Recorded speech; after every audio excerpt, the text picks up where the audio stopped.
I knew a simple soldier boy who grinned at life in empty joy, slept soundly through the lonesome dark, and whistled early with the lark. In winter trenches, cowed and glum, with cramps and lice and lack of rum, he put a bullet through his brain.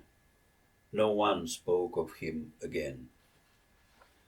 You snug-faced crowds with kindling eye, who cheer when soldier lads march by, sneak home and pray you'll never know the hell where youth and laughter go.